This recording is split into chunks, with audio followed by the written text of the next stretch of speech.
Sir manufacturing industries. Sir manufacturing industry start किया था। Manufacturing industry start किया। ठीक है, आप सभी ने नोट्स बनाए हैं? Yes sir. Yes sir. Okay good. तो आप नोट्स बन गए हैं। तो मैंने कल पिछली क्लास में कहाँ तक पढ़ाया था? Sir importance of manufacturing sir importance of manufacturing कर लिया था, इंट्रोडक्शन वाला स्टार्टिंग। ओके ठीक है। तो चलो, before I go ahead I would like to know something from this particular section. इसके पहले आई थिंक ग्लोबलाइजेशन मैंने पढ़ाया था, राइट? पिछले क्लास में। यस सर, Yes, उसे sir. complete yes sir. Globalisation में मैंने डीमेरिट्स ऑफ ग्लोबलाइजेशन पढ़ाया था, yes sir. And how to make globalisation a fairer one, ये भी बताया था। Yes sir. Yes sir. ठीक है। How many of you let me know the demerits of globalization? Just raise your hand.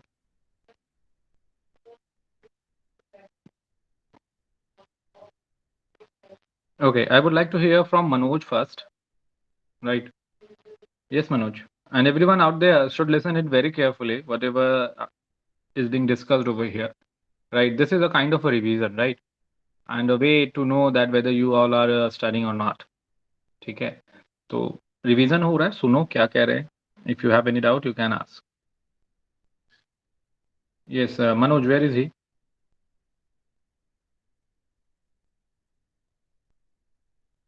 Manoj is not there. Okay, Arnav, you start.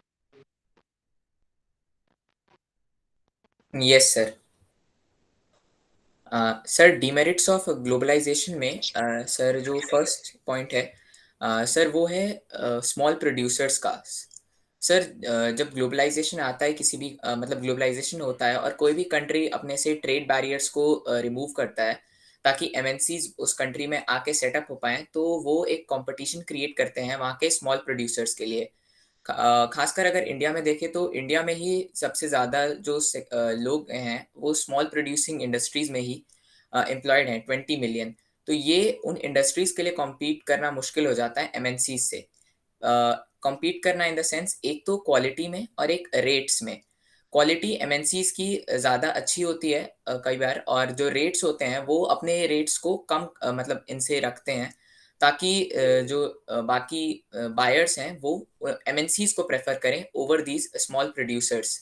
और इस वजह से जैसे यहाँ पे एक जो एग्जांपल था बुक में, इसमें जो डब्ल्यूटीओ में इंडिया ने 2001 में एक एक्ट साइन किया था, तो उसके थ्रू जब एमएनसीज आई थी तो कई सारे स्मॉल प्रोड्यूसर्स जो कि कैपेसिटर्स और बाकी छोटे इलेक्ट्रिकल इक्विपमेंट से सबसे रिलेटेड थे, उन्हें बहुत ज़्यादा कंपटीशन फेस करना पड़ा था और कईयों की इंडस्ट्रीज भी क्लोज हो गई थी। एक एग्जांपल दो। सर एक एग्जांपल जैसे जो कैपेसिटर जो बनाती है इंडस्ट्री, उसका था कि उसका जो ओनर है वो रवि हैं और उन्होंने 1995 में मतलब लोन लिया था, नहीं 1992 में लोन लिया था और स्टार्ट किया था इंडस्ट्री। और विद इन 3 इयर्स उन्होंने इंडस्ट्रियल जो अपना करियर था इसमें उन्होंने अपना प्रोडक्शन को एक्सपैंड किया और उनके अंडर में 20 वर्कर्स थे और उनके कई सारे क्लाइंट्स भी हो गए थे, कई सारे जो टीवी इंडस्ट्रीज हैं। बट जब 2001 में डब्ल्यूटीओ के साथ मतलब इंडिया ने वो साइन किया एक्ट, तो एमएनसीज आए और जो टीवी उनके मतलब जो उनकी टीवी वाले क्लाइंट्स थे वो इन एमएनसीज को प्रेफर करने लगे। प्लस उन्होंने एमएनसीज ने जो रवि रेट ऑफर कर रहे थे उससे हाफ रेट में सर्विस और मतलब कैपेसिटर्स को ऑफर किया। इसकी वजह से जो रवि की इंडस्ट्री को कॉम्पीट करना मुश्किल हो गया और अब वो हाफ उनका प्रोडक्शन भी मतलब हाफ हो गया है और अब उनके अंडर में केवल 7 ही वर्कर्स हैं 2002 मतलब के आसपास ये। और सर जो सेकंड डिमेरिट है वो जो डिमेरिट है वो है वर्कर्स का। एमएनसीज क्योंकि जब किसी कंट्री में आते हैं तो वो वहाँ पे सर्च करते हैं चीप रेट पे सारी चीज़ें, जो भी उन्हें लैंड चाहिए या उन्हें रॉ मटेरियल चाहिए। अब क्योंकि रॉ मटेरियल में तो कॉस्ट कटिंग की नहीं जा सकती है, उसका जो प्राइस है वो सेम ही रहेगा, इसीलिए वो कॉस्ट कटिंग ढूंढते हैं, तो वो उसे वर्कर्स के जो वेजेस हैं वहाँ से वो कॉस्ट कटिंग करते हैं।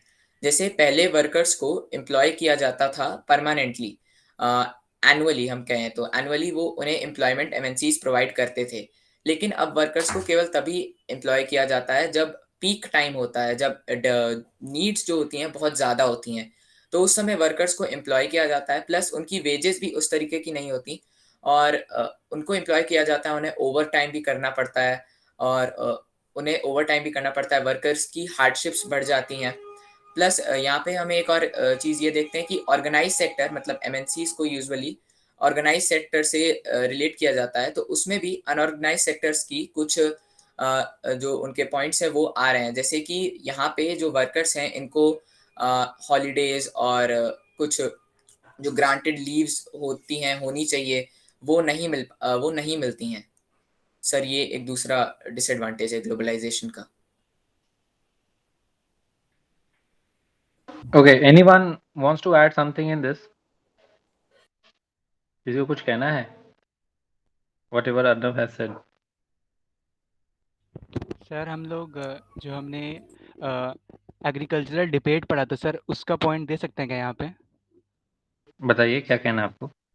सर जो हमने एग्रीकल्चर डिबेट पढ़ी थी सर, हम उसका पॉइंट दे सकते हैं कि सर जो डेवलप्ड कंट्रीज़ हैं वो तो अपने फार्मर्स को large sums of money in the form of, मतलब फॉर देयर फॉरेन एक्सपोर्ट और उनके प्रोडक्शन के लिए देते हैं, जिससे वो अपनी जो उनका प्रोड्यूस है वो काफ़ी लोअर रेट पे जो डेवलपिंग कंट्रीज़ है वहाँ पे सेल कर पाते हैं।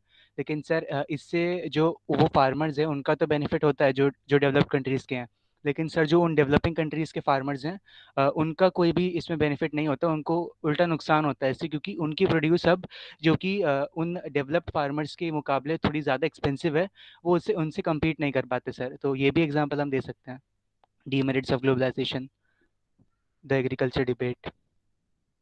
सो एग्रीकल्चर जो डिबेट है तो ठीक है, ग्लोबलाइजेशन का ही पार्ट है। हॉलिस्टिकली आप देखो तो ठीक है, ये बात भी है, but it will be more appropriate when you are using this example when we talk about is this WTO is working in a fairer manner, yes free sir. and fair manner. तो sir अगर इसमें ये एक question flexibility of labour वाला point आ सकता है। Flexibility in labour laws, हाँ ये वाला पॉइंट भी है। यस, बोलो क्या कहना है। Wait for a while, sir Manas को पहले आंसर देने दो। Manas, did you got the point? Yes sir, sir समझ आ गया कि वो किस सेंस से समझाया बुक हाँ में। Okay sir. हाँ, वो WTO के पॉइंट ऑफ रेफरेंस से हम जो है डिस्कस करें। हालांकि ये ऐसा नहीं है कि ये पॉइंट हम रख नहीं सकते, ये पॉइंट भी है, ग्लोबलाइजेशन है तभी तो ये पॉइंट आया, right. But it will be more appropriate कि जब हम WTO के कंटेक्स्ट में ये एग्जांपल रखें, right.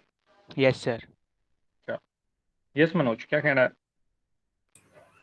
Sir flexibility of labour वाला पॉइंट भी रख सकते हैं ना, इससे राइजिंग जो प्रॉब्लम्स है, क्योंकि फ्लेक्सी जो आजकल जितनी भी एमएनसी ज़्यादातर प्रेफर करती है कि उनके वर्कर्स कुछ ही टाइम के लिए हो, ना कि परमानेंट हो। अच्छा, फ्लेक्सिबिलिटी इन लेबर लॉज, अच्छा ठीक है। और सर ये पॉइंट दिया हुआ था sir, competition and uncertain employment पे। और किसी को कुछ कहना है?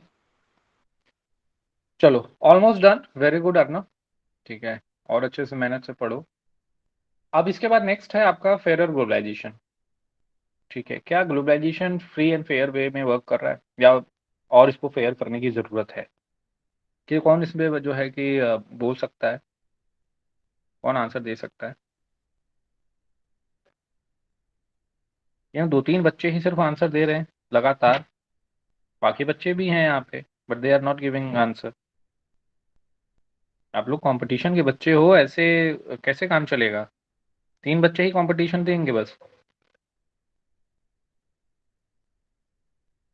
क्रिश वर्मा को मुझे लगता था, क्रिश वर्मा जो है कि कंपटीशन की तैयारी कर रहे हैं अच्छे से। Krish Verma, yes sir. तो मैंने जो सोचा है गलत सोचा है क्या? No sir. तो हाथ क्यों नहीं रेस कर रहे हो? सर इतना कॉन्फिडेंट नहीं हूँ, पर सर एक बार ट्राई कर सकता हूँ। चलो ट्राई करो, देखते हैं क्या कर। सर जो ग्लोबलाइजेशन है वो सर अभी फेयर नहीं है इतना, उसे फेयर होने की ज़रूरत है, क्योंकि सर वो पूरी तरह से काफ़ी हद तक इन्फ्लुएंस है डेवलप नेशंस के लिए, जैसे सर हमने WTO का भी एग्जाम्पल देखा था। और सर जो फेयर ग्लोबलाइजेशन है वो सर, जो ये नई अपॉर्चुनिटीज़ आई हैं ग्लोबलाइजेशन की, सर उससे सिर्फ उन्हीं को फ़ायदा हुआ है जिनके पास वेल्थ है, स्किल्स हैं और एजुकेशन है। उनको फ़ायदा नहीं हुआ। जैसे सर वर्कर्स हैं, उनको फ़ायदा नहीं हुआ, उनके लिए काफ़ी नुकसान की बात हो गई, क्योंकि पहले उन्हें परमानेंट बेसिस पे लिया जाता था, पर अब उन्हें सिर्फ टेम्पररी बेसिस पे लिया जाता है। और उनको जो बेनिफिट्स पहले मिलते थे प्रोविडेंट फंड, हेल्थ इंश्योरेंस वगैरह के, वो भी उनसे छीन लिए गए हैं। सर जो फेयर ग्लोबलाइजेशन है सर, वो काफ़ी सारी नई अपॉर्चुनिटी ला सकती है। इसके लिए सर गवर्नमेंट को भी काफ़ी सारे स्टेप्स लेने पड़ेंगे। जैसे सर गवर्नमेंट काफ़ी कुछ ट्रेड बैरियर्स लगा सकते हैं और नेगोशिएशन कर सकते हैं डब्ल्यूटीओ के साथ फेयर रूल्स के लिए। और सर वो जो भी वर्कर्स वर्कर्स के जो भी राइट्स हैं, उनकी प्रोटेक्शन के लिए जो लेबर लॉज हैं, उनको अच्छे से इम्प्लीमेंट कर सकते हैं कंट्री में। और वो एक और काम कर सकते हैं, वो डेवलपिंग नेशंस को अलाइन कर सकते हैं डब्ल्यूटीओ के लिए। और वो स्ट्रिक्टली वो मतलब कि वेस्ट का जो इन्फ्लुएंस है डब्ल्यूटीओ से, उसे कम करने की मांग कर सकते हैं। चलो बहुत अच्छा ट्राई किया क्रिश, थोड़ा और मेहनत करो। Yes Manas sir. Yes sir. Manas कौन से पॉइंट रह गए हैं क्रिश शर्मा ने जो नहीं बताए? सर उन्होंने सर पॉइंट्स तो बताए, लेकिन सर अच्छे से एलैबोरेट नहीं किया है। मतलब पॉइंट्स तो सर लगभग लगभग इतने ही हैं। अच्छा, एलैबोरेट करो। Okay sir. सर सबसे पहले तो सर जो ग्लोबलाइजेशन है सर, उस वो सर अभी फ्री एंड फेयर मतलब इक्वली सर बेनिफिट सबको नहीं मिला उससे। सर जो कि मेनली हमारे जो प्रॉस्परस सेक्शन के पीपल हैं सर, जो मिडिल सेक्शन जिनको हम कहते हैं और जिनके पास एजुकेशन है, वेल्थ है, सर उनको काफ़ी ज़्यादा जो ग्लोबलाइजेशन है वो बेनिफिट करती है। लेकिन सर इसके जो बेनिफिट्स है वो सबके पास अभी नहीं पहुँचे हैं। तो सर इसके लिए गवर्नमेंट कुछ स्टेप्स कर सकती है। सर गवर्नमेंट ये कर सकती है कि वो सिर्फ जो वो ऐसे लॉज बनाएं जो सिर्फ रिच क्लास के लिए या फिर मिडिल क्लास के लिए बेनिफिशियल नहीं है, जो कि उन पुअर वर्कर्स के लिए भी बेनिफिशियल है, जो कि उसकी प्रोडक्शन कर रहे हैं, ताकि ग्लोबलाइजेशन के बेनिफिट्स उन तक भी पहुंच सके। सर इनमें से कुछ हम ले सकते हैं कि सर गवर्नमेंट जो है लेबर लॉज को सर रिविजिट कर सकती है कि वो कैसे बनाए। सर लेबर लॉज जो SEZs में हटा दिए जाते हैं, मतलब कम कर दिए जाते हैं, सर उनको वो और अच्छे मतलब उनको और बेहतर बना सकती है in favour of the workers. Sir एक काम गवर्नमेंट ये कर सकती है। सर इसमें हम ये ले सकते हैं कि गवर्नमेंट जो है वो वर्किंग आवर्स रिड्यूस कर दे और एक मिनिमम वेज रख दें कि इतनी मिनिमम वेज दे सकते हैं। और सर हम ये देख रहे हैं कि सर जो गवर्नमेंट है वो जो अभी सर वर्कर जो स्मॉल प्रोड्यूसर्स हैं उनको वो सपोर्ट कर सकती हैं sir in the form of some cash और सम इंसेंटिव्स, उससे जिससे जो अभी ग्रो कर रहे हैं जस्ट वो एकदम से मतलब नीचे ना दब जाएं कंपटीशन के तले। सर गवर्नमेंट ये भी कर सकती है, उनको इंसेंटिव दे सकती है। और सर जो गवर्नमेंट है जो जो डेवलपिंग नेशंस है स्पेशली, सर वो और डेवलपिंग नेशंस के साथ जो कि जो कि ये इश्यूज फेस कर रहे हैं उनके साथ मिलके उनके साथ अलाइन होके WTO के अगेंस्ट एक अपना मतलब एक संगठन खड़ा कर सकते हैं, जिससे वो जितने भी मतलब जो WTO के रूल्स जो सही नहीं है, जो कि मेनली डेवलप्ड कंट्रीज के फेवर में है, उनको चेंज करा सकती हैं सर जो डेवलपिंग कंट्रीज से ग्रुप बनाकर। सर ये कर सकते हैं। और सर इसके अलावा सर जो पीपल हैं सर वो भी अपना मतलब डिमॉन्स्ट्रेशंस कर सकते हैं, कैंपेन्स चला सकते हैं WTO के अगेंस्ट, जैसा कि हमने सर हांगकांग में देखा था ईयर 2005 में। वेरी गुड मानस। और किसी को इसमें कुछ कहना है? मानस ने जो भी पॉइंट रखे हैं, किसी को कुछ कहना है? कोई प्रॉब्लम? यस, ठीक है, किसी को कोई प्रॉब्लम नहीं है। सर तो एक पॉइंट शायद मिस कर दिया। हाँ बोलो। सर इसमें दिया था कि अगर नेसेसरी है तो गवर्नमेंट ट्रेड बैरियर्स को भी यूज कर सके। Yes, yes sir. नेसेसरी होता है तो लोकल और सर कंपनीज को। एक पॉइंट ये भी था कि वो जो WT है उससे उसके बाद सर कैंपेन तो बाद में करेंगे, उससे पहले उनकी ये कोशिश होनी चाहिए कि WTO से नेगोशिएट करके रूल्स को पहले फेयर करे। अगर अभी फेयर नहीं हो रहे तब वो कैंपेन करे। चलो ठीक है, वेरी गुड। तो Manas I think yes sir, Manoj वो ने जो ट्रेड कहा है वो बैरियर्स अपने, वाला स्किप कर गया था। हाँ यस सर। ठीक है, very good yes Manoj. Sir. तो ठीक है, we are done with this now next move to manufacturing industries. तो मैन्युफैक्चरिंग इंडस्ट्रीज हमने पढ़ा, तो we come across a fact that there are been certain things which are which shows the importance of manufacturing. What are those certain things? What are those certain things which need to be,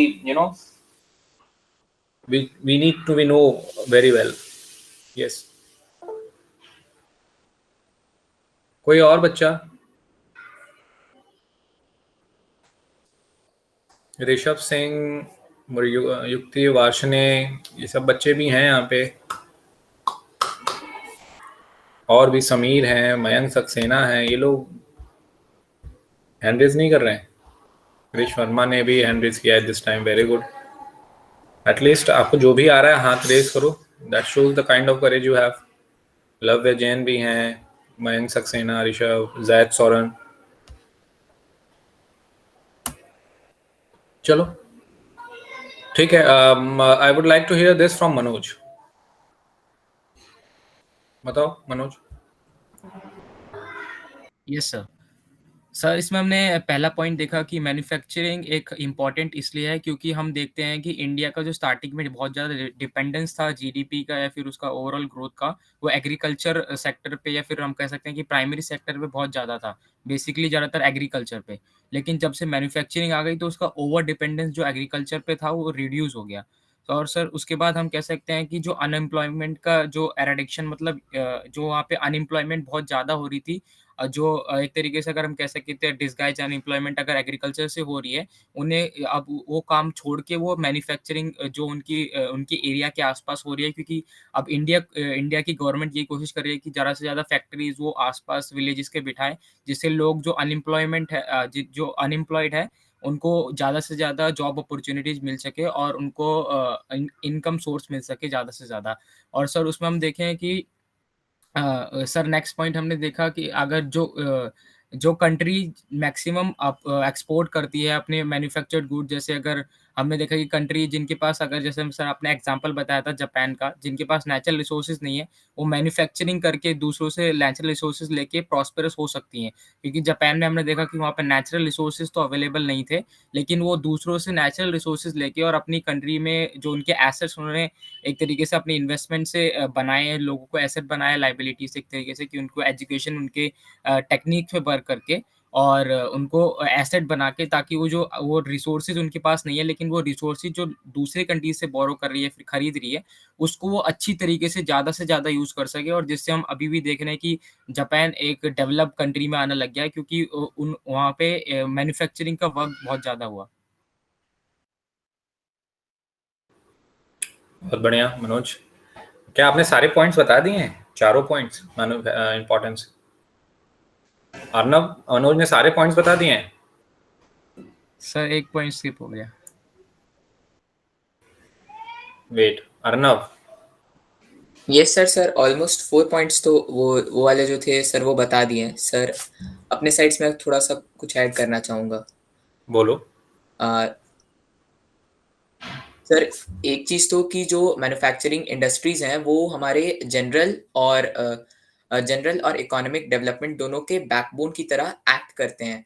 और जो manufacturing industries हैं इनकी वजह से किसी भी country के पास foreign exchange आता है, जो कि बहुत ही ज़्यादा ज़रूरी होता है ताकि वो ट्रेड एंड कॉमर्स में बाकी कंट्रीज़ के साथ वो मतलब कम्पीट कर पाए।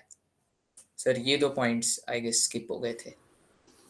ठीक है मनोज, आपको कौन सा पॉइंट लग रहा था कि आपने एस्केप किया है?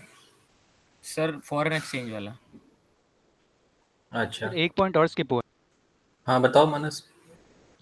यस सर जो हमने पढ़ा था कि सर जो मैन्युफैक्चरिंग इंडस्ट्रीज़ हैं वो मतलब एक प्री कंडीशन है मतलब for the eradication of poverty and unemployment sir. और ये सर इसलिए भी बेनिफिशियल है क्योंकि सर ये जो रीजनल डिस्पैरिटीज़ होती हैं सर, जैसे कुछ रीजन्स बैकवर्ड रीजन्स होते हैं, वहाँ पे अगर हम अपनी इंडस्ट्रीज़ को इस्टेब्लिश कर दें या फिर अपने जो वहाँ के मतलब उस जगह पर इंडस्ट्रीज इस्टेब्लिश करके हम लोकल पीपल को एम्प्लॉयमेंट दे सकते हैं, जिससे उस रीजन का भी इकोनॉमिक डेवलपमेंट होता है।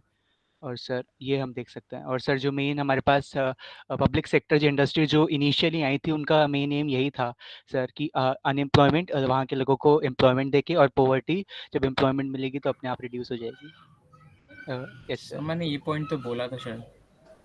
ठीक। अर्नब, मैंने भी स्किप कर दिया सर। Arnab, yes sir.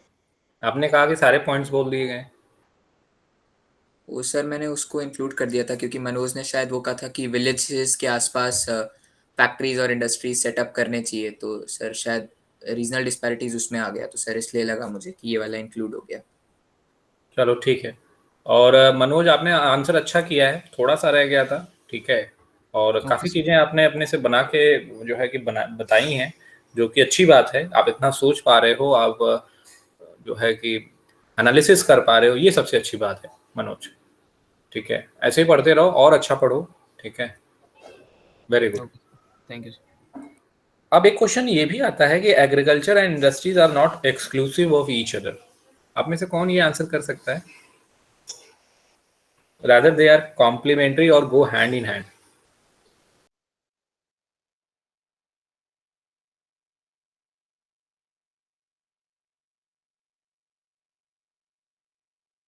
कृष वर्मा बताइए।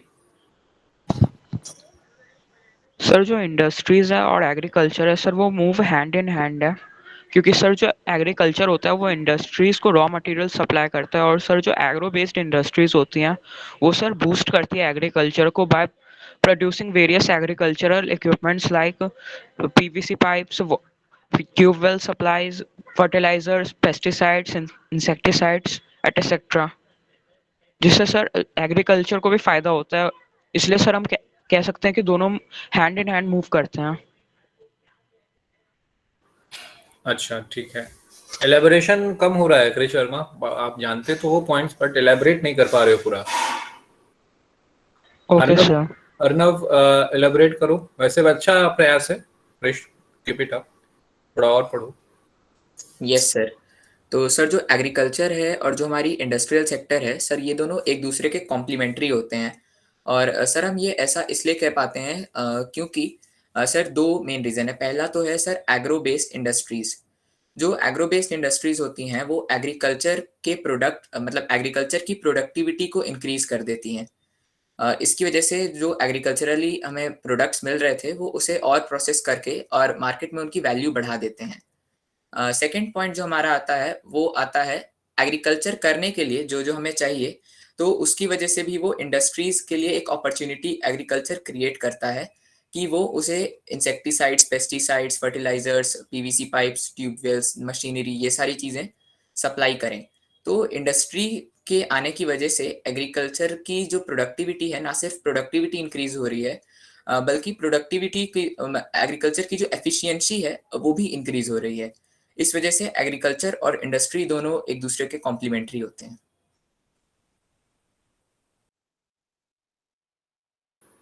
चलो वेरी गुड, ठीक है। So now we are done with this, हम लोगों ने इतना पढ़ लिया है, राइट। Now let's continue. किसी को कुछ कहना है कॉम्प्लीमेंट्री टू ईच अदर में? What ever Arnav has said, anybody wants to add something?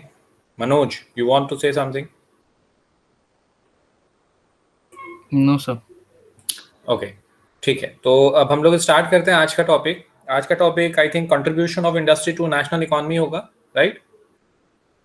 Yes sir. Yes sir. Yes sir. ठीक है, so wait for a while, let me share my screen.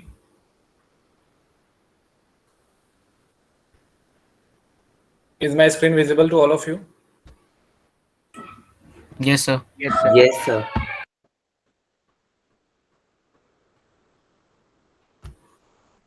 आप में से बहुत सारे बच्चे ऐसे हैं जो कि बोल सकते हैं और पढ़ने में भी अच्छे हैं, बट पार्टिसिपेट नहीं कर रहे हैं। I don't know what is the reason behind it.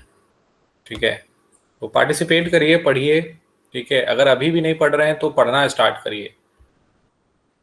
Competition वाले बच्चे पढ़ते हैं, मन लगा के पढ़ते हैं, ठीक है। तो आप लोग भी वैसे ही करिए, तभी कंपटीशन बीट कर पाएंगे। अदरवाइज क्लास तो सभी कर रहे हैं, पढ़ तो सभी रहे हैं, निकालेगा कौन जो दिन रात मेहनत करेगा? अच्छा चलो नेक्स्ट मूव करते हैं। टॉपिक नया है, क्या है? कंट्रीब्यूशन ऑफ इंडस्ट्री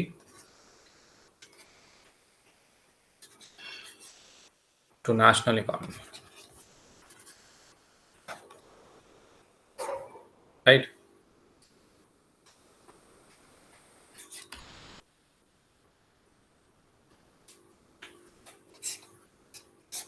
अब इंडस्ट्री का क्या कंट्रीब्यूशन है नेशनल इकोनॉमी में, ये हमें देखना है। ठीक है, तो अगर आप देखो, आपने अगर sectors of the Indian economy पढ़ा है तो वहां पे आप देखोगे कि जो मैन्युफैक्चरिंग इंडस्ट्रीज का शेयर है जीडीपी में वो बहुत अच्छा है नहीं।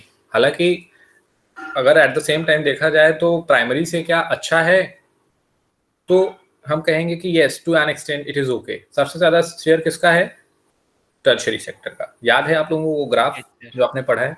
Yes sir. Yes yes sir. Sir. ठीक है, तो अब इसमें इंडस्ट्रीज की बात की जाए तो अराउंड 27% आप देखोगे इनका क्या है, शेयर है। 17% आप देखोगे कि इंडस्ट्रीज जो अलग अलग डिफरेंट इंडस्ट्रीज हैं, ठीक है, उनका है जो मैन्युफैक्चरिंग करती हैं। क्या करती हैं? मैन्युफैक्चरिंग कर रही हैं, ठीक है। एंड 10% उनका है जो क्या कर रही हैं, माइनिंग कर रही हैं, क्वायरिंग कर रही हैं, ये सारी इंडस्ट्रीज। तो गुड इनफ है, बहुत बहुत अच्छा नहीं कहेंगे बट ठीक है। इसको हम और फर्दर क्या कर सकते हैं, इंक्रीज कर सकते हैं, बट अभी तक उस पर उतना अच्छा काम नहीं किया जा रहा है, ठीक है, ताकि कि वो फर्दर क्या हो सके, इंक्रीज हो सके। अगर हम दूसरे कंट्री से कंपेयर करेंगे तो ऑब्वियसली एक अच्छा फिगर ये है नहीं, ठीक है। अगर आप दूसरी कंट्री से अगर आप कंपेयर कर रहे हैं तो कौन सी कंट्री से करेंगे? अपने आसपास की कंट्री से। तो आप साउथ एशिया में रहते हैं तो ईस्ट एशिया में देखेंगे, आपके बुक में इन्हीं से कंपेयर किया गया है, राइट? ईस्ट एशिया से ही किया गया है। Yes sir. तो ईस्ट एशिया में ये अच्छा परसेंटेज है, ठीक है, अराउंड 35% है अप्रॉक्स। कितना है? 35%, जो कि एक अच्छा नंबर है हमसे, ठीक है। तो हमें जो है कि क्या करना है फर्दर, और इसका जो शेयर है जीडीपी में वो फर्दर इंक्रीज करना है, ठीक है। ग्रो कर रहा है बट जो रेट है, रेट ऑफ ग्रोथ है वो बहुत स्लो है। ऑलमोस्ट देखा जाए पहले तो एक स्टैग्नेंट ही जो है तौर पे देखेंगे हम, बट थोड़ा बहुत हल्का हल्का क्या कर रहा है, ग्रोथ हो रहा है, जो कि अनएक्सपेक्टेड है। उससे ज्यादा ग्रोथ होना चाहिए। अब वो कैसे होगा? गवर्नमेंट को इस पे जो है प्रॉपर पॉलिसी फ्रेम करनी होगी, ठीक है। It is through policy only that the growth of industries will be possible, ठीक है। ग्रोथ ऑफ इंडस्ट्री कब पॉसिबल होगी? जब प्रॉपर पॉलिसीज बनाई जाए। अब वो कौन बनाता है? गवर्नमेंट बनाएंगे, ठीक है।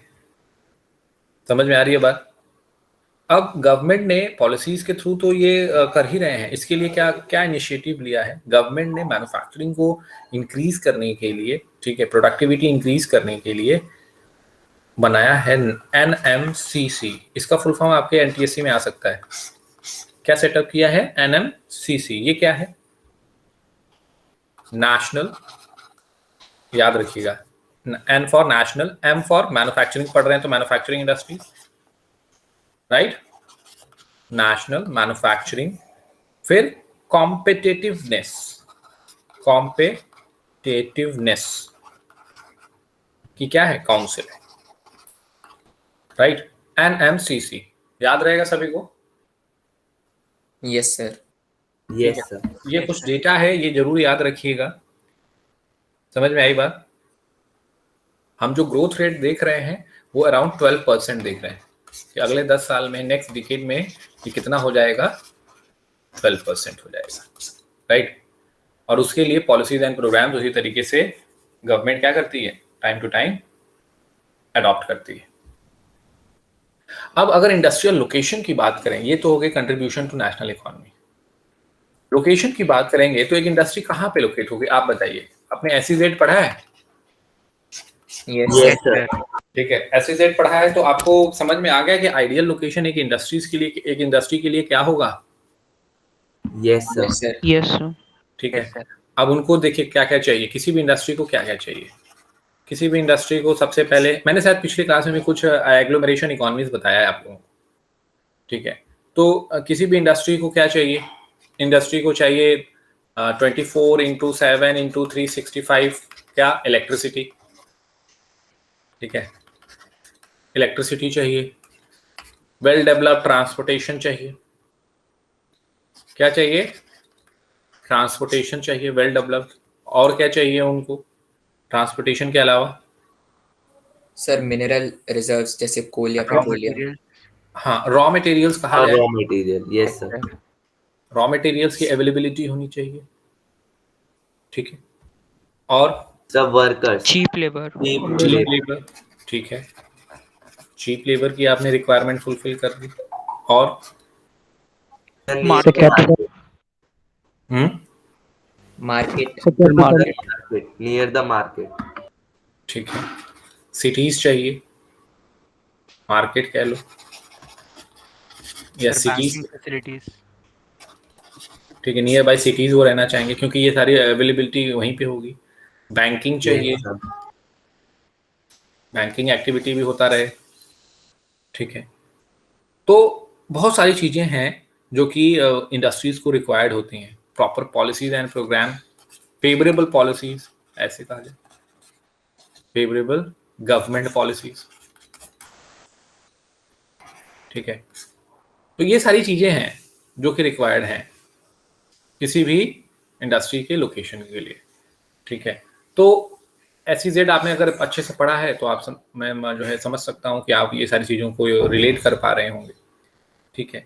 तो जब कई सारी इंडस्ट्रीज, ठीक है, जब कई सारी इंडस्ट्रीज क्या करती हैं, एक साथ आती हैं,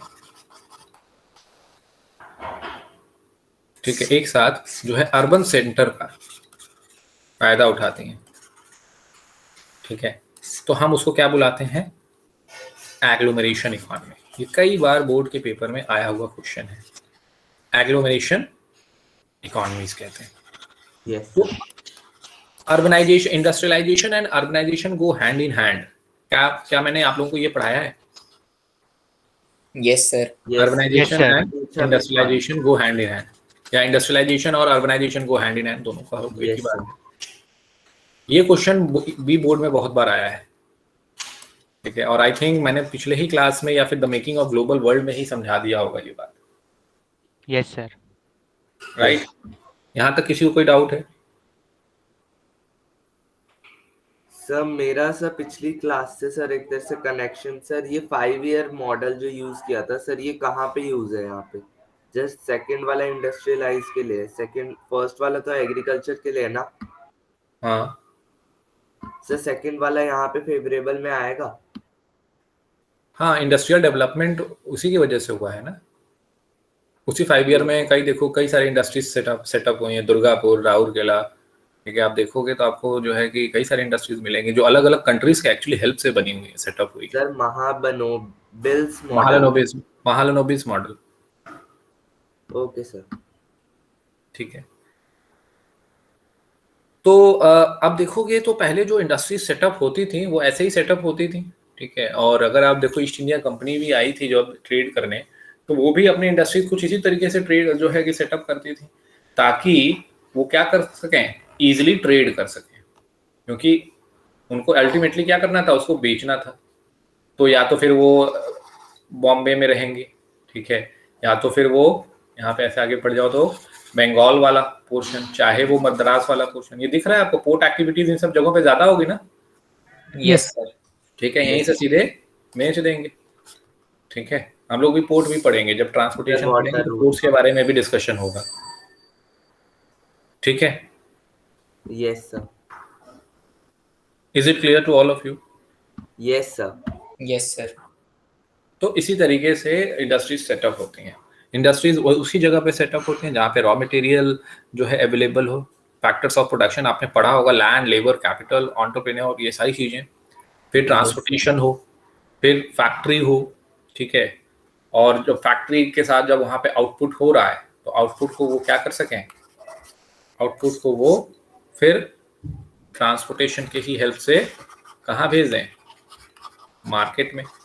मार्केट में जाएंगे तो पैसा मिलेगा, ठीक है, यहाँ पे मार्केट लिख देते हैं, और पैसे से फिर इंडस्ट्रीज में फिर से रॉ मटेरियल आएंगे और वर्क चलता रहेगा, इसी तरीके से प्रॉफिट जनरेट होगा, ठीक है। समझ में आया? Yes sir, yes sir. किसी को कोई doubt? Any doubt anyone has? नहीं। अब गवर्नमेंट की पॉलिसीज देखते हैं कि क्या कैसी गवर्नमेंट की पॉलिसी, नॉट गवर्नमेंट पॉलिसीज, मैंने बता ही दिया आप लोगों को, क्लासिफिकेशन करते हैं, देखते हैं कितनी तरह की इंडस्ट्रीज एक्चुअली पाई जाती हैं। ये बहुत इंपॉर्टेंट है एग्जाम के लिए, क्लासिफिकेशन भी पूछा जा सकता है आपसे आपके एग्जामिनेशन में, ठीक है। तो जब आप क्लासीफाई करेंगे तो हम पहला करते हैं बेसिस ऑफ रॉ मटेरियल। पहले कैसे करेंगे? On the basis of raw material, उसके बेसिस पे हम इंडस्ट्रीज को जो है डिफाइन करेंगे। तो पहला होगा आपका एग्रो बेस्ड और दूसरा होगा मिनरल बेस्ड, यही होगा। Yes sir. पहला होगा एग्रो बेस्ड एंड दूसरा होगा मिनरल बेस्ड, ठीक है। Agro based and mineral based. तो एग्रो बेस्ड अगर है तो इनका रॉ मटेरियल क्या होगा? एग्रीकल्चर से जो प्रोड्यूस होता है वही होता है, वही होगा एग्रो बेस्ड में। जो एग्रीकल्चरली प्रोड्यूस्ड है प्रोडक्ट वही क्या होगा? रॉ मटेरियल होगा एग्रो बेस्ड में। इन मिनरल बेस्ड में मिनरल्स होंगे अलग अलग, ठीक है। फिर उसके बाद नेक्स्ट जाओगे तो उसके बाद जब नेक्स्ट देखोगे तो आपका होगा मेन रूल। मेन रूल के पॉइंट ऑफ व्यू से देखोगे, जब मेन रूल के पॉइंट ऑफ व्यू से देखोगे तो इसको भी आप फर्दर 2 पार्ट्स में डिवाइड कर दो। एक हो गया आपका बेसिक और की इंडस्ट्रीज, ठीक है, बेसिक और की इंडस्ट्रीज, और दूसरा हो गया कंज्यूमर इंडस्ट्रीज। कुछ ऐसी इंडस्ट्रीज हैं, ठीक है, जो कि बाकी इंडस्ट्रीज के लिए भी एक इंडस्ट्री की तरह काम करती हैं, ठीक है। बाकी इंडस्ट्रीज के लिए भी एक इंडस्ट्रीज का काम करते हैं। सपोज कोई इंडस्ट्री है आयरन की, ठीक है। हम यहाँ से देखते हैं बेसिस ऑफ रॉ मटेरियल में मिनरल कौन सा यूज किया? आयरन। सर आयरन, आयरन बना रहे हैं, आयरन ओर से जो है आयरन ओर से आयरन निकालते हैं, आपको मालूम है ना, और इम्प्योरिटीज होती हैं फिर वहां से आयरन निकालते हैं। Yes sir. तो आप इसको फर्दर दूसरे इंडस्ट्रीज में क्या कर सकते हो? बेच सकते हो। ऑलमोस्ट जो भी इंडस्ट्रीज सेटअप हो रही हैं, ठीक है, उनको रिक्वायरमेंट होगी। कुछ ऐसे इंडस्ट्रीज हैं, हो सकता है वो एग्रीकल्चरल टूल्स बना रहे हैं, मशीन्स बना रहे हैं, तो क्या उनको आयरन की जरूरत होगी? Yes sir. से यूटेंसिल्स जो सर घर पे यूज होने, हाँ, यूटेंसिल्स जो यूज हो रहे हैं, मतलब अलग अलग जगहों पे जो है आयरन की, स्टील की रिक्वायरमेंट होगी, राइट। Yes sir. तो वो आपका की इंडस्ट्रीज हो जाएगा। सर ऐसा कह सकते हैं ना सर कि इंडस्ट्री सर मेन एग्रीकल्चर होती है सर, पर वो इंडस्ट्री नहीं लेते ना सर हम, फिर उसको हम एक इंडस्ट्री उसमें से मिनरल बेस्ड को अलग करती है और वो मेन बोर्ड का काम करती है, वो बाकी सबको सप्लाई करती है एज अ रॉ मटेरियल। ठीक, ये समझ में आया पोर्शन सभी को? ये वाला बेसिक और की इंडस्ट्री। Yes sir. किसी को कोई डाउट? अच्छा, अब इसके बाद नेक्स्ट देखोगे कंज्यूमर इंडस्ट्रीज। ये कौन सी इंडस्ट्रीज होती हैं? ये वो इंडस्ट्रीज होंगी जहां पे क्या होता है, जो कि ऐसे प्रोडक्ट्स बना रहे हैं जो सीधे कंज्यूमर यूज कर रहे हैं। Sir food product, food based, ठीक है, कौन यूज करता है? Consumer directly. अब ऐसी कौन सी चीजें होंगी, ठीक है, एंड प्रोडक्ट कहा जाए, ठीक है, वो कंज्यूमर इंडस्ट्रीज बनाती हैं, जो कि सीधे जो है कंज्यूमर के लिए अवेलेबल होता है फॉर यूज। ठीक है, जैसे पेपर हो गया और फिर सुइंग मशीन हो गया, सर यूटेंसिल्स हो गए सर, पेंसिल हो गए, सर फूड हो गया, ठीक है, ये सारी चीजें हो गई। ये आपके आगे कंज्यूमर इंडस्ट्रीज में। अब इसके अलावा तीसरा भी है। तीसरा क्या है? तीसरा टाइप, तीसरे टाइप को देखोगे तो कैपिटल इन्वेस्टमेंट में भी हम डिवाइड कर लेते हैं, ठीक है। तीसरा क्या होगा? कैपिटल, पैसा कितना लगा है। पहला हमने क्या पढ़ा कि रॉ मटेरियल के हिसाब से डिवाइड कर लेते हैं, क्लासिफाई कर लेते हैं। दूसरा हमने क्या पढ़ा कि रोल क्या है, रोल के बेसिस पे कर लिया हमने। तीसरा कैपिटल इन्वेस्टमेंट में, ठीक है। तो स्मॉल स्केल और लार्ज स्केल, स्मॉल स्केल कर दिया और फिर लार्ज स्केल, मेनली यही डिस्कस्ड है, मीडियम स्केल भी है, ठीक है। तो स्मॉल स्केल और लार्ज स्केल को हम कैसे डिमार्केट करेंगे? कैसे लार्ज एमसी सर जिनका टर्नओवर में भी किसी पर्टिकुलर अमाउंट से कम हो एक ईयर हाँ, में, और जिनका एक ज्यादा हो वो लार्ज स्केल। सर लोकल से भी कह सकते हैं क्या? 1 करोड़ और लेस अगर आप कह दिए तो आप स्मॉल स्केल में इसको इंक्लूड कर लो। एंड मोर देन, ठीक है, मोर देन 1 करोड़ कह लो अगर कहते हैं, ठीक है, तो मीडियम और लार्ज स्केल में इसको रखते हैं। हालांकि इसका डेफिनेशन नहीं, ये टाइम टू टाइम चेंज होते रहता है, ठीक है, लार्ज स्केल में फर्दर और इन्वेस्टमेंट होता है। ठीक है, आपने नाम सुना होगा नवरत्न, महारत्न, ये सब नाम सुना है? Yes sir. महारत्न, नवरत्न, हालांकि उतना ज़्यादा डिटेल में इसमें बताया नहीं गया है। ठीक है, तो आप इसमें यही रखना, ठीक है, कि स्मॉल स्केल 1 करोड़ और लेस, लार्ज स्केल में आप ऐसे लिख देना कि medium and large scale requires investment more than 1 crore, right? Sir यहाँ इन्वेस्टमेंट है सर, फिनिश प्रोडक्ट नहीं है? नहीं, इन्वेस्टमेंट के पॉइंट ऑफ व्यू से। ओके सर, सर मतलब ओके नेट सर। वैल्यू कितनी है उनके प्रोडक्ट की? हाँ, ठीक है। Okay sir. तो अच्छा, एक होमवर्क आप लोगों को देता हूं मैं, राइट डाउन होमवर्क। ठीक है, investment in Maharatna, Maharatna and Navratna, these are large scale industries. ठीक है, इनका खोज के लिए आना, how much investment it requires, right? How we will categorise this, sir देख अच्छे से लेना एक बार, क्लियर नहीं हुआ सर, ये राइट? दोनों कंपनीज है ना, कंपनीज की हाँ, बात there are some group of companies which are categorised as Maharatna and there are companies which are categorised as Navratna. तो ये क्या इन्वेस्टमेंट है ये देख के आना है सर, ओके ज्यादा सर। डिटेल में नहीं पढ़ना है। सर स्मॉल स्केल और लार्ज स्केल पे सर गवर्नमेंट के रूल्स अलग अलग होते हैं? टाइम टू टाइम चेंज होते हैं, हाँ, रूल्स भी अलग होते हैं। स्मॉल स्केल पे ज्यादा ध्यान दिया जाता है क्योंकि ज्यादातर लोग किसमें काम करते हैं, स्मॉल स्केल में काम करते हैं, सर टैक्सेस के कारण ना सर, लार्ज में टैक्सेस वगैरह। मैंने आप लोगों को शायद ये बताया है, MSME, medium sorry micro small yes sir. Medium enterprise. Yes sir. अब नेक्स्ट आते हैं on the basis of ownership. अब ओनरशिप के बेसिस पे अगर आप देखोगे तो इसको आपको 4 पार्ट में डिवाइड करना होगा और ये क्लासिफिकेशन में सबसे इंपॉर्टेंट पार्ट है। ठीक है, public sector, public sector as the name suggest.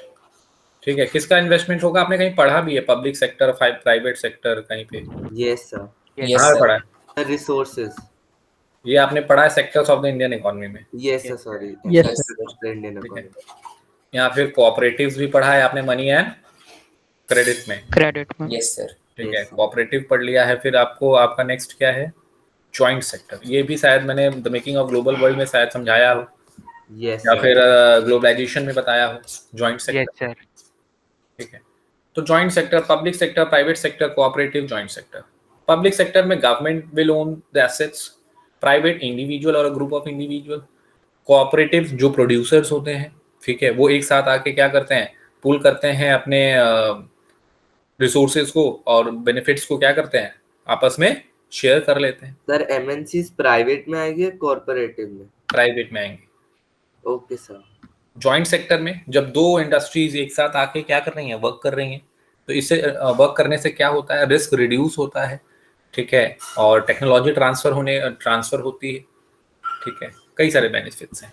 तो इसका एग्जांपल कई बार एनटीएससी में पूछा भी गया है। ठीक है, एक एग्जांपल है इसका oil India limited. Oil India limited. Sir ये दोनों एक साथ काम कर रही हैं, एक ने खरीद लिया दूसरे को? ठीक है, ऑयल इंडिया लिमिटेड में आपका पब्लिक सेक्टर और प्राइवेट सेक्टर दोनों है। ठीक है, दोनों का इन्वेस्टमेंट, तो ये जॉइंट सेक्टर हो गया। अब देखो पब्लिक सेक्टर, ओवरऑल जो पब्लिक सेक्टर मतलब गवर्नमेंट ओन। गवर्नमेंट क्या करती है आज के डेट में, अपना शेयर बेचना चाहती है प्राइवेट को। ठीक है, प्राइवेट को बेचने से क्या फायदा होगा कि प्राइवेट एक इन्वेस्टमेंट करेंगे, फंड्स हमें मिलेगा। क्या मिलेगा? फंड्स मिलेंगे। फंड्स के साथ साथ और क्या मिलेगा? टेक्नोलॉजी मिलेगी। ठीक है, टेक्नोलॉजी, तो टेक्नोलॉजी भी, टेक्नोलॉजिकली भी अपग्रेड होंगे और फंड्स का भी हमें क्या मिलेगा, फंड्स मिलेंगे, इसका भी फायदा होगा। उस फंड्स का हम फर्दर इंफ्रास्ट्रक्चर डेवलपमेंट में यूज कर सकते हैं। हाँ, जॉइंट सेक्टर के लिए अगर हम जा रहे हैं, कुछ पब्लिक सेक्टर यूनिट हम बेच रहे हैं और जो है कि जॉइंट सेक्टर में जा रहे हैं, तो उसमें ये ध्यान रखना होगा जो मैनेजरियल डिसीजन है या फिर जो मेजर डिसीजन पावर है, टेकिंग पावर है, वो पब्लिक सेक्टर के पास रहे। अगर प्राइवेट सेक्टर के पास जाएगा तो हो सकता है वो क्या करेंगे, उसका मिसयूज भी कर सकते हैं। ठीक है, आपने सुना होगा एयर इंडिया का प्राइवेटाइजेशन, रेलवे का प्राइवेटाइजेशन। ठीक है, तो ये प्राइवेटाइजेशन का जो है एक फंडा गवर्नमेंट का ये रहता है कि हमें उसके लिए उससे फंड मिलेंगे, साथ ही साथ टेक्नोलॉजिकल अपग्रेडेशन भी हो सकता है। ठीक है, समझ में आई बात? बट क्योंकि ये नेचुरल रिसोर्सेस हैं, इंडियन रिसोर्सेज हैं, तो इस रिसोर्सेज का ध्यान रखना है कि कोई एक्सप्लॉइट ना करे, क्योंकि प्राइवेट सेक्टर का मेन एम क्या होता है? ज्यादा से ज्यादा प्रॉफिट बनाना, प्रॉफिट अर्न करना। द प्रॉफिट अर्न करना, तो वो एक्सप्लॉइट भी कर सकते हैं रिसोर्सेज को at the same time, right? Is it okay to all of you? Yes sir. Yes sir. किसी को कोई doubt? Yes sir. No. Sir पूछूं? हाँ बोलो। Yes sir. सर मेरा जॉइंट सेक्टर में, सर जॉइंट सेक्टर में सिर्फ पब्लिक और प्राइवेट ही बना सकते हैं सर जॉइंट सेक्टर, या दोनों प्राइवेट भी हो सकते हैं? दोनों प्राइवेट भी हो सकते हैं सर। दोनों पब्लिक नहीं हो सकते? दोनों पब्लिक कैसे हो सकते हैं? पब्लिक में कैसे? अब सर गवर्नमेंट आती है ना सर, वो नहीं हो गवर्नमेंट ही सकती? आती है, ठीक है। सर दो इंटरनेशनल गवर्नमेंट सर एक साथ कोऑपरेट करे सर, वो आएगा? दो इंटरनेशनल गवर्नमेंट, तो वो तो बायलैटरल टाइज के ऊपर डिपेंड करता है। जॉइंट सेक्टर गवर्नमेंट इंटरवेन कैसे करती है? गवर्नमेंट का देखो, मेन जो रिसोर्सेज गवर्नमेंट का ही डिसीजन होता है कि दो लोग जाके क्या करते हैं, जॉइंटली काम करते हैं, ठीक है। राफेल डील को एक बार आप पढ़ना, राफेल डील अगर आपको समझना है तो। सर इजराइल और इंडिया के बीच में जो सर राफेल, इजराइल है या फ्रांस है? सर सॉरी, फ्रांस है।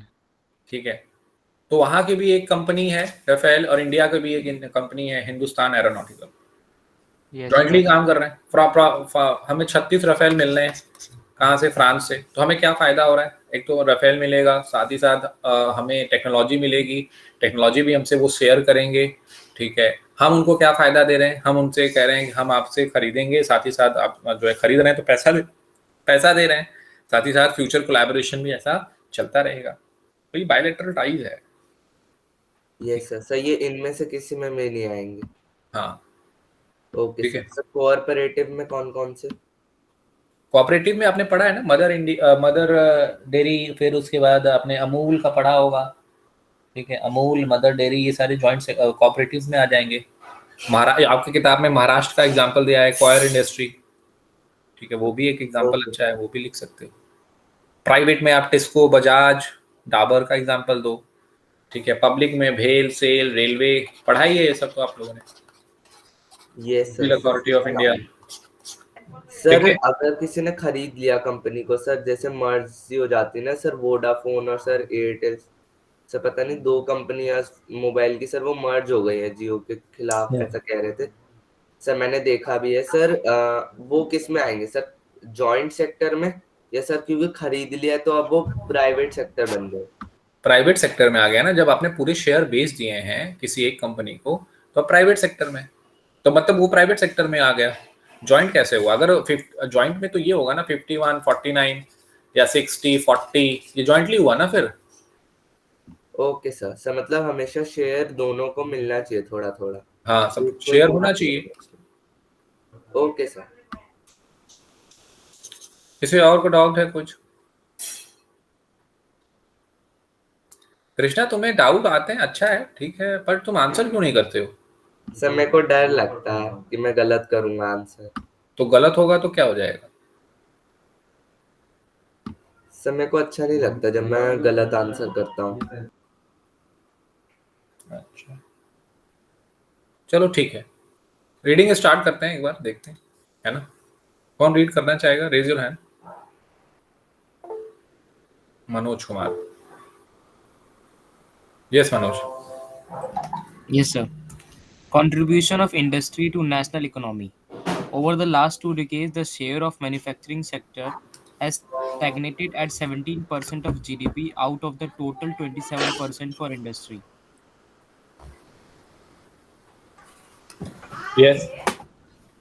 Which includes 10% for mining, quarrying, electricity, and gas. This is much lower in comparison to Southeast Asian economies, where Where it is is South, 25. Manoj? Sorry, sir. Sir east Some East Asian economies where it is 25 to 35%. The trend of growth rate in manufacturing over the last decade has been around 7% per annum. The desired growth rate over the next decade is 12%. Since 2003, manufacturing is once again growing at the rate of 9 to 10% per annum. With the appropriate policy intervention by the government and renewed efforts by the industry to improve productivity, economists predict that manufacturing can achieve its target over the next decade. The National Manufacturing Competitiveness Council Underline. (NMCC) has been set up with this objective. Is Industrial it, location. is it clear to all of you, this paragraph? Did I told you all yes these sir. things? Sir Yes, sir. Next decade मतलब कौन सा decade की बात हो रही है? Which one? Sir next decade मतलब 2010 से लेके 20 की बात हो रही है कि 20 से 30 को किसी की Actually, बात? this data is the older one. Yes sir. ठीक है, so उस हिसाब से यहाँ पे लिखा गया है, right? But ultimately goal क्या है? That we need to increase our productivity in terms of manufacturing. Manufacturing. Yes right? Sir. Yes, you may continue. Yes, sir. Industrial location. Industrial location are complex in nature. These are influenced by availability of raw materials, labor, capital, power, and market, etc. It is rarely possible to find all these factors available at one place. Consequently, manufacturing activity tends to locate at the most appropriate place where all the factors of industrial locations are either available or can be arranged at lower cost.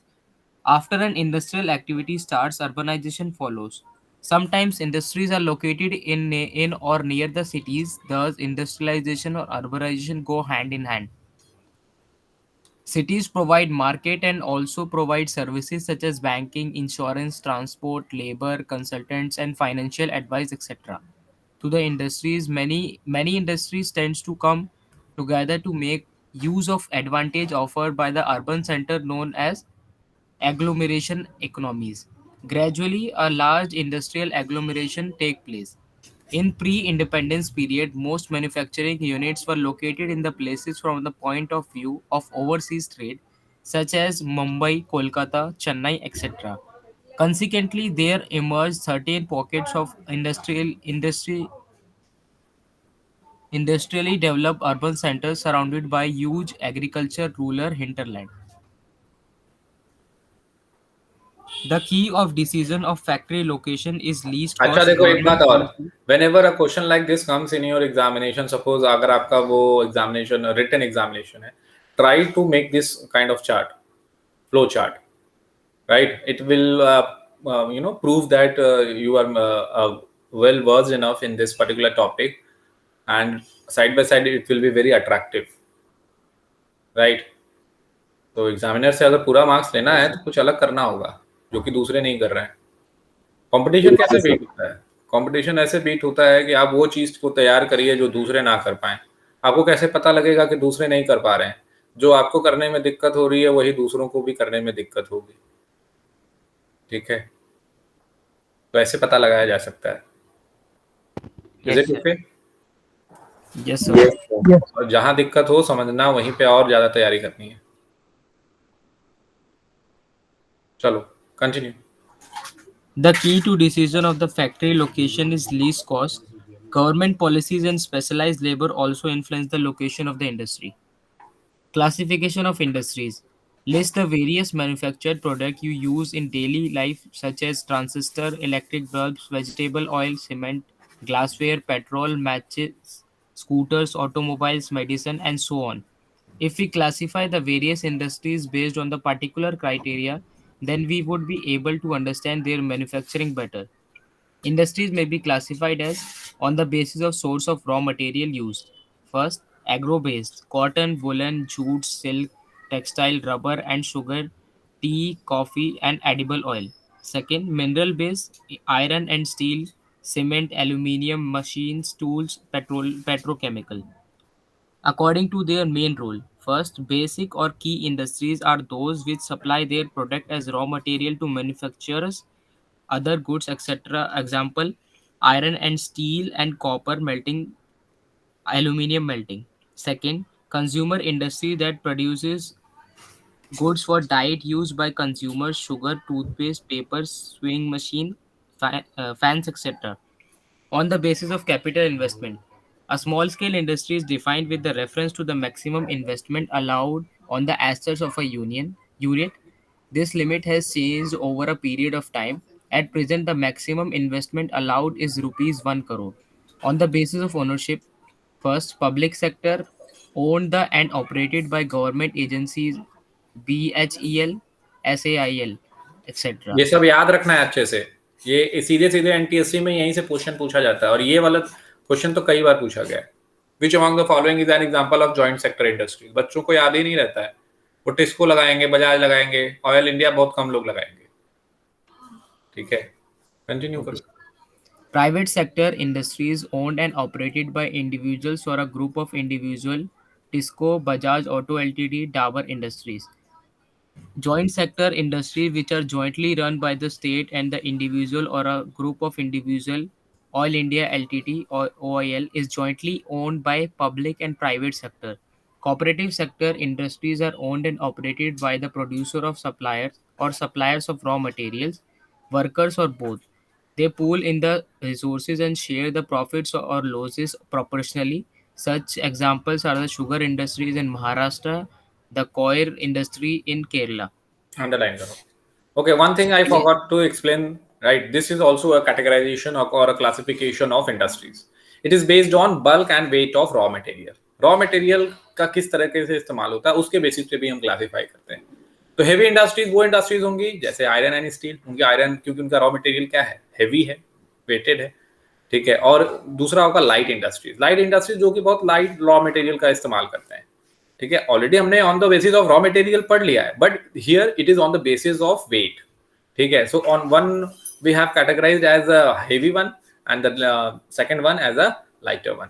Light में जैसे electrical goods industries and all will come under lighter one, ठीक है। तो on the basis of weight of raw materials भी हम कर सकते हैं, bulk and weight of raw materials दोनों कहा जाए तो बेहतर है, right? Is it okay to all of you? Yes, sir. Yes sir. Yes sir. ठीक है। अब नाउ द नेक्स्ट वन, अब यही हम लोग पढ़ेंगे एक एक करके। पहला हम लोग सबसे इंपॉर्टेंट वन पढ़ते हैं, द एग्रो बेस्ड इंडस्ट्रीज, ठीक है। So when we will move to agro based industries, तो let me open up this screen. तो सभी को दिख रहा होगा, I hope. Yes, yes sir. Sir. Yes तो क्लासिफिकेशन 5 कर लीजिएगा आप लोग, राइट? फिफ्थ वन क्या है? Sir, wait of raw material, heavy bulk and weight of raw material.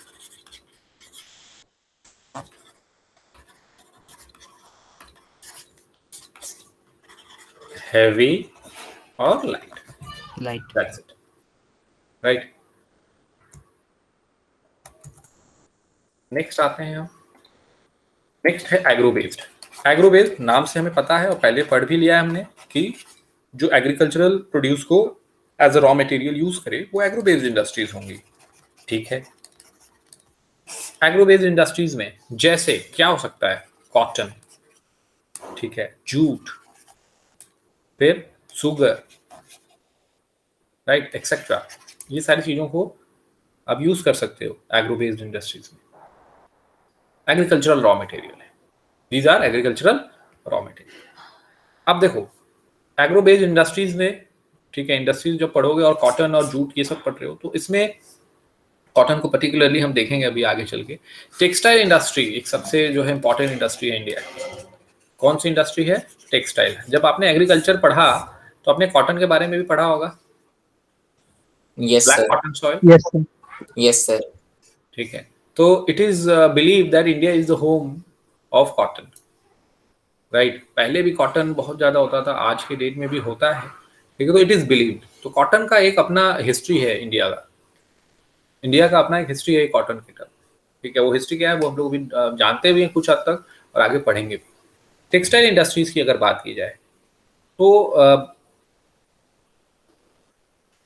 एक इंपॉर्टेंट इंडस्ट्री है इंडिया की, ठीक है। इंपॉर्टेंट इंडस्ट्री कैसे है, किस सेंस में है, क्या हमें फायदा हो रहा है, इंपॉर्टेंट क्यों कह रहे हैं हम, ठीक है। तो हम देखें तो एम्प्लॉयमेंट जनरेशन बहुत अच्छा है टेक्सटाइल इंडस्ट्रीज का, ठीक है।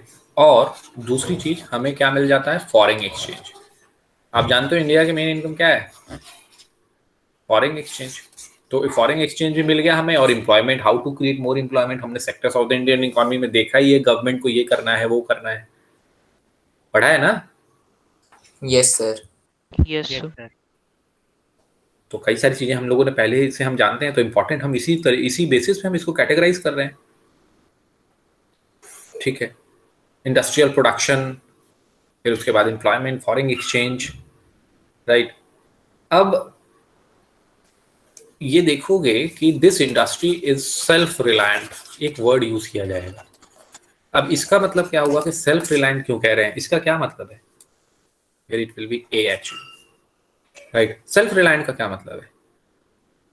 सेल्फ रिलायंट का क्या मतलब होगा कि जो वैल्यू चेन है, ठीक है, या फिर ऐसे कहा जाए रॉ मटेरियल से लेकर, ठीक है, रॉ मटेरियल से लेकर, ठीक है, एंड प्रोडक्ट तक क्या करते हैं आप, सारी चीजें इंडिया में अवेलेबल हैं और पूरी तरीके से हम उसको प्रोड्यूस कर पाते हैं,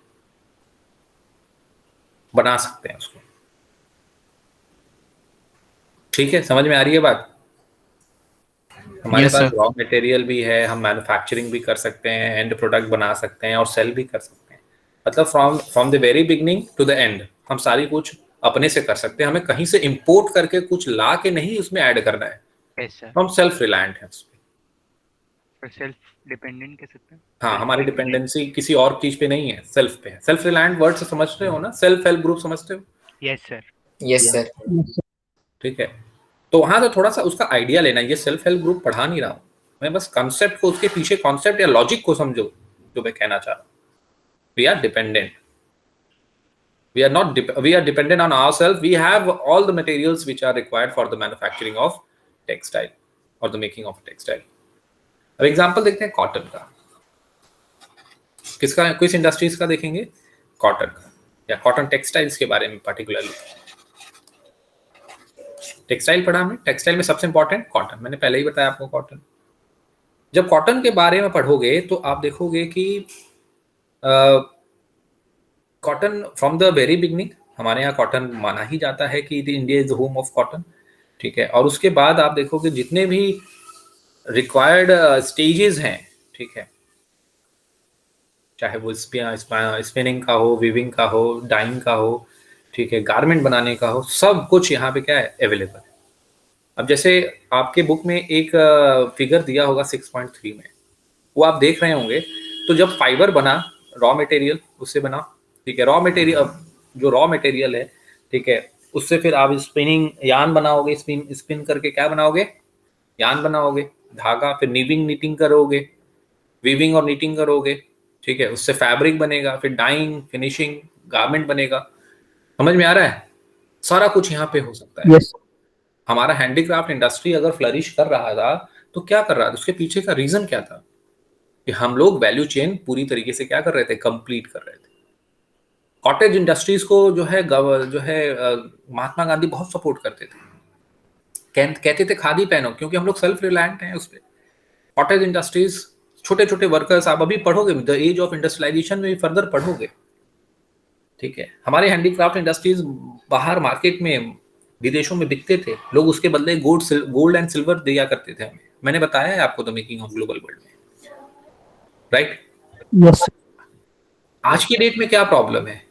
आज के डेट में हमारे पास क्या टेक्निक है पावर लूम्स है, हैंडलूम्स हैं, पावर लूम्स हैं, ठीक है, बट कुछ प्रॉब्लम है जिसकी वजह से हम वर्ल्ड मार्केट को डोमिनेट नहीं कर पा रहे, ठीक है, हम नहीं कर पा रहे। अब वो लूप होल क्या है, कमी क्या है? तो कमी अगर देखोगे तो हम जो है, जो मिल मेड क्लोथ्स हैं, उनसे, उनके कंपेयर करने में हमारा जो प्रोडक्ट है वो ज़्यादा क्वालिटेटिव नहीं हो रहा है, प्राइसेस हाई हैं कंपैरेटिवली, राइट? और अच्छे क्वालिटी का हम गारमेंट्स नहीं बना पा रहे हैं। वीविंग नीटिंग में हम लैग कर रहे हैं। किसमें लैग कर रहे हैं? Weaving and knitting. हम यान तो बहुत बढ़िया बनाते हैं, ठीक है, हम यान तो बहुत बढ़िया बनाते हैं। यान समझते हो ना, चरखा के थ्रू क्या होता था, यान बनाया जाता था, याद है? Yes sir. ऐसे करके देखा है, ऐसे ही बनता है चरखा, ठीक है। तो यान तो हम बहुत अच्छा बना लेते हैं, बट वीविंग नीटिंग हमारी अच्छी नहीं है। वो अच्छी है, अब देखो अच्छी या बुरी कैसे हम कह पाते हैं, जब हम कंपेयर करते हैं। तो वर्ल्ड लेवल पे जो डिफरेंट मार्केट्स हैं वो अच्छा काम कर रहे हैं वीविंग नीटिंग में, हम नहीं कर पा रहे हैं उनके कंपेयर में। हमें उसको एनहांस करना है। अब बताओ कि रॉ मटेरियल और एंड प्रोडक्ट इन दोनों sorry this is Ram actually, raw material और एंड प्रोडक्ट इन दोनों को अगर बेचोगे तो किसमें ज्यादा पैसा मिलेगा? Sir and product. And product. And product. Raw material तो हम बेच लेते हैं, हम रॉ मटेरियल हमारा बिक जाता है, सभी लोग खरीद लेते हैं कि इंडिया से खरीदो रॉ मटेरियल, भाई यहाँ बहुत अच्छा है। बट एंड प्रोडक्ट कहते हैं रुको रुको, ठीक है कहीं और चलते हैं, थोड़ा देखते हैं, तो हम नहीं बेच पाते। तो सोचो कि अगर हमारी विविंग नीटिंग अच्छी हो जाए, ठीक है, dyeing finishing weaving knitting particularly, तो हम कितना ज्यादा फॉरेन एक्सचेंज अर्न कर सकते हैं, क्योंकि हमारे पास तो वैल्यू चेन पूरी कंप्लीट कर रहे हैं ना। बात समझ में आ रही है आप लोगों को? Yes sir. Yes yes sir. Sir. Yes. Yes sir. ठीक है, अब कुछ इन्फॉर्मेशन है, जैसे फर्स्ट सक्सेसफुल टेक्सटाइल मिल कहाँ बना था? ये मुंबई में, ये याद रखिएगा। अब ये एनटीएससी में क्वेश्चन कहाँ से आएगा? यही सब जगह से आएगा, 1854, ठीक है। और फिर the making of global world में आपने पढ़ा, एज ऑफ इंडस्ट्रियलाइजेशन में भी पढ़ोगे, मैनचेस्टर, लीड्स, इन सब के बारे में भी पढ़ोगे, कैसे इंडिया के में आते हैं और इंडिया को जो है कि हैम्पर कर पहुंचाते हैं, ठीक है, हैंडीकैप बना देते हैं। वी विल डिस्कस, ठीक है। तो यहाँ पे आके, हालांकि अब जब यहाँ पे आते हैं तो कुछ इंडस्ट्रीज भी सेटअप करते हैं, भाई यहाँ पे भी कुछ क्या किया जाए, इंडस्ट्री सेटअप करेंगे तभी वो क्या कर पाएंगे, प्रोडक्ट्स बना पाएंगे, ठीक है, गारमेंट्स वगैरह, और उसको फिर फर्दर क्या कर देते थे, सेल कर देते थे। तो आप देखोगे सूरत में कॉटन कपड़ों का बहुत ज़्यादा बड़ा व्यापार होता है। देख, आप लोग कोई गए हो सूरत कभी?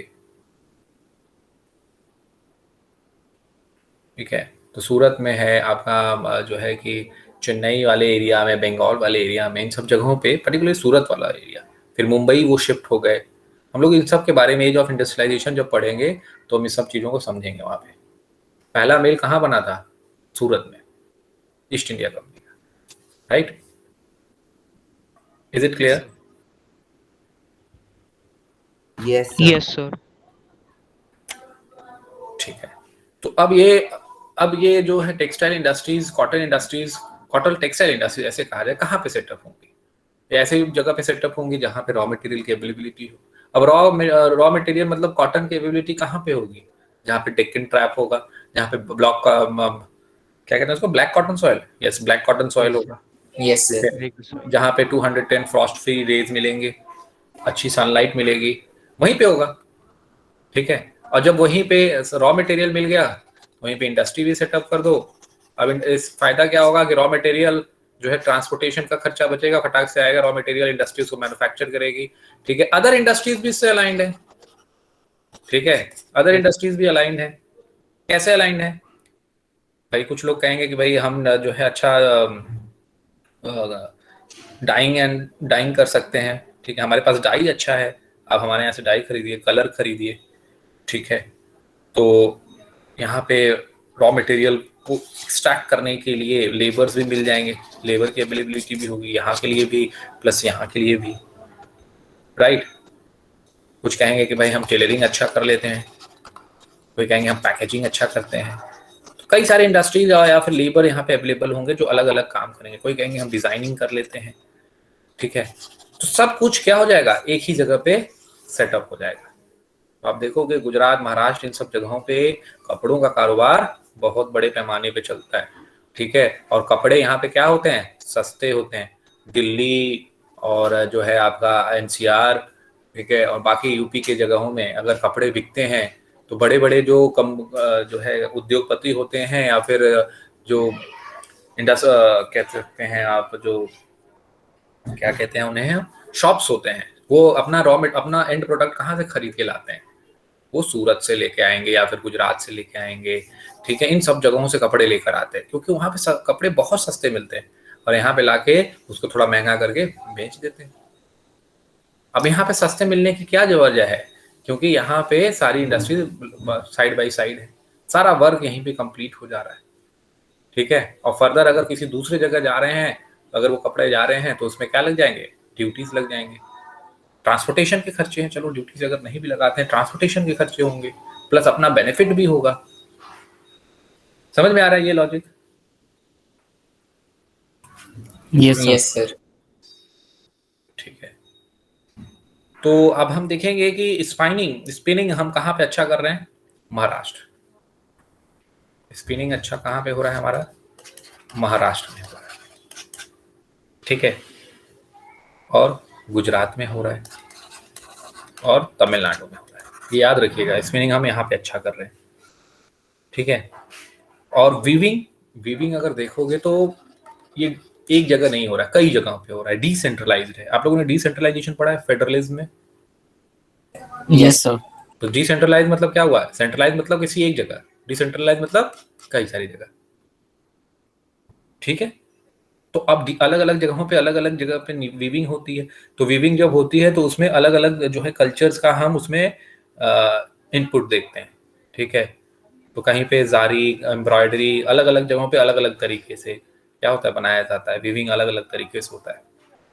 तो हम स्पिनिंग में तो अच्छा कर रहे हैं, यान अच्छा बना रहे हैं, ठीक है, बट वीविंग में हमारी जो फैब्रिक है वो अच्छी क्वालिटी की नहीं बन रही है, ठीक है। जिस तरीके का हम यान प्रोड्यूस करते हैं उस तरीके की वीविंग नहीं हो रही है, ठीक है। Is it clear to all of you? Yes sir. कोई डाउट है किसी का? No sir. अच्छा, चलो तो इसका रीडिंग कर लेते हैं, ठीक है। कौन रीड करना चाहेगा? Raise your hand.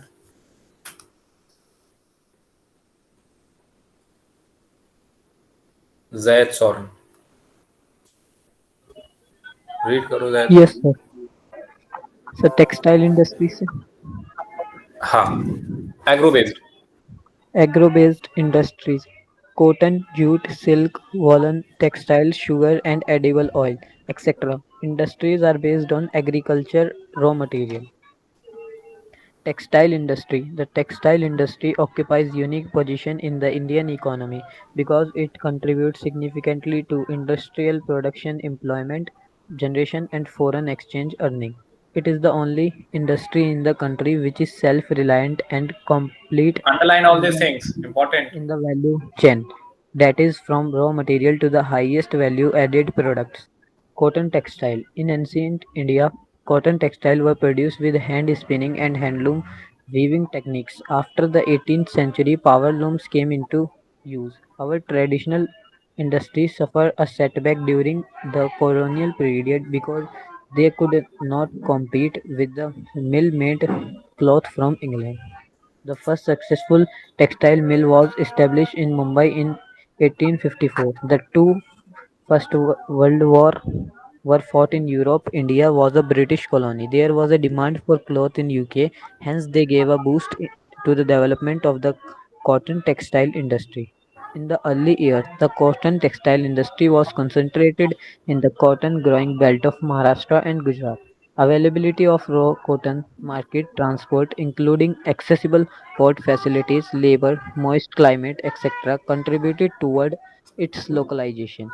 These कोई डिस्टरबेंस आ रही है बैकग्राउंड से? Is it so?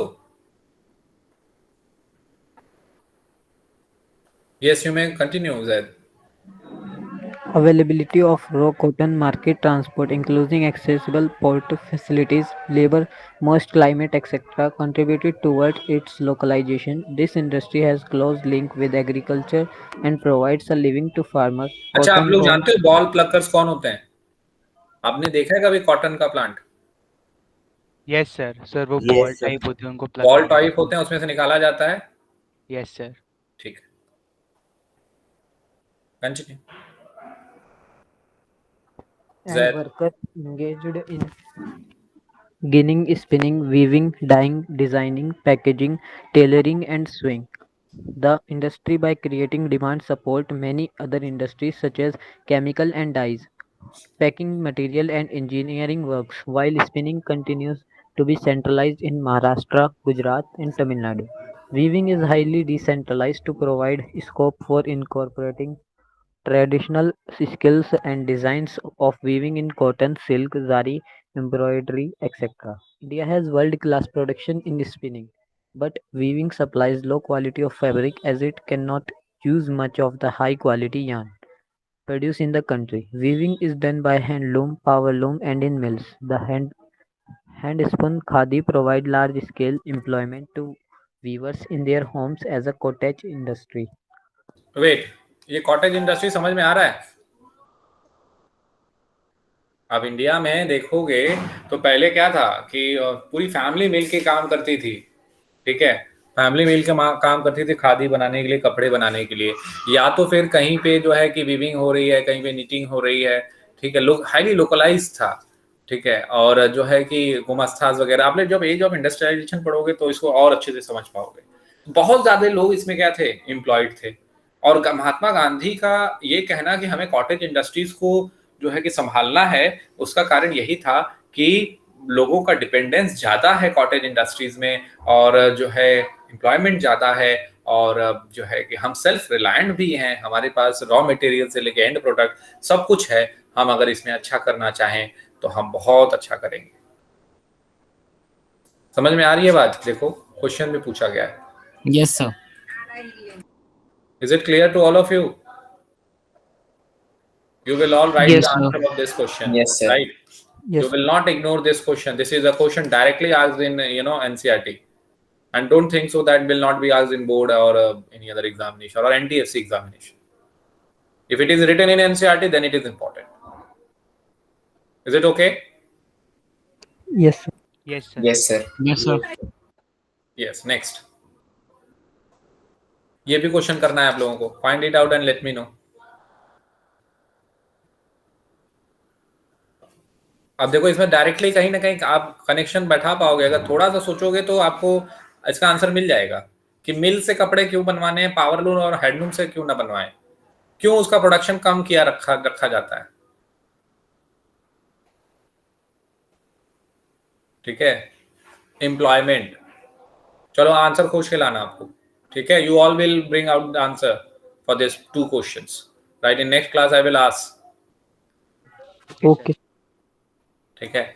India export yarn. अब देखो हम यार्न बेच रहे हैं, किसको बेच रहे हैं? हम जापान को बेचेंगे, ठीक है। और हमारे कौन कॉटन के गुड्स खरीदते हैं? US, UK, Russia, France, east European countries, Nepal, Singapore, Sri Lanka. तो हम ये बेच रहे हैं अच्छे से। कॉटन यार्न में एक अच्छा शेयर है हमारा। Our spinning mills are competitive at global level and capable of using all fibers we produce. The weaving, knitting, and processing unit cannot be used much of the high quality yarn that is produced in the country. I have repeatedly said this. There are Yes, some sir. large and modern factories in this segment, but at the same time, most of the production is in fragmented and small unit. कुछ हैं but उनका production बहुत large scale पे नहीं हो रहा है, fragmented है, स्कैटर्ड है, जो कि लोकल मार्केट पे ही कंसंट्रेट कर रहे हैं, वर्ल्ड मार्केट पे तो कंसंट्रेट कर ही नहीं कर रहे। And this is a mismatch, this is a kind of mismatch, ठीक है। और इंडस्ट्री के लिए क्या है? ड्रॉबैक।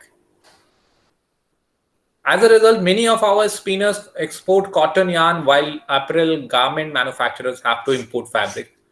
हम यार्न तो बेच रहे हैं और फैब्रिक खरीद रहे हैं, देख रहे हो? This is a Yes, this sir. is the irony. This is a contradictory statement. देखो, स्पिनिंग, यार्न से हम स्पिनिंग कर रहे हैं, स्पिन करके यार्न बना रहे हैं, ठीक है, but at the same time weaving knitting अच्छा नहीं हो रहा है तो हम फैब्रिक इंपोर्ट कर रहे हैं। Yes, sir. समझ Sir, में आई और- बात सभी को? Yes, sir. Yes sir. Sir मैंने सर गूगल पे है सर कि चाइना जो है कॉटन का सर सबसे बड़ा प्रोड्यूसर है यस।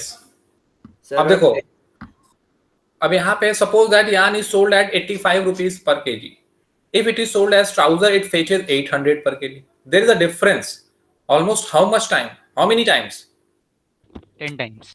10 times. Nearly 10. सोचो kind of income we can have while we will sell out our garments, or if we will improve our weaving and knitting. Right? Why now again a question comes in front of us? Why is it important for us to improve our weaving sector instead of exporting yarn in large quantities? Again, I think you all are capable of answering this question, and you need Yes, to sir. find out the answer of the same. And do let me know in next class. अभी ये सब जो discuss कर रहे हैं उसी का इसमें जो है कि आप आंसर अगर फ्रेम करने बैठोगे तो आप कर लोगे आराम से। बताओ, आप में से कोई ट्राई करना चाहेगा? अभी जस्ट मैंने बोला भी है Yes, sir. भाई, Yes, sir. ठीक है. Although we have had a significant increase in the production of good quality of long staple cotton, the need to import is still felt. हम क्वालिटी अच्छा क्वालिटी कॉटन कर रहे हैं, but हम import भी कर रहे हैं. Power supply is erratic. अच्छा, one more thing you need to take care of over here. This is a major thing which you will find is a you know is a one of, is the root cause of, you know, non-development of industries or underdevelopment of industries. Power supply erratic है, not regular one. मतलब irregular. Machinery needs to be upgraded, जो कि अब नहीं है, ठीक है, in weaving and processing sectors. Other problems are the low output of labor. Even the laborers are not giving their best. There is a low output of labor, as well as stiff competition. Competition ज़्यादा है. So these are also, you know, stiff competition, particularly with synthetic fiber. Synthetic fiber भी market में available है. People are going and buying that synthetic fiber.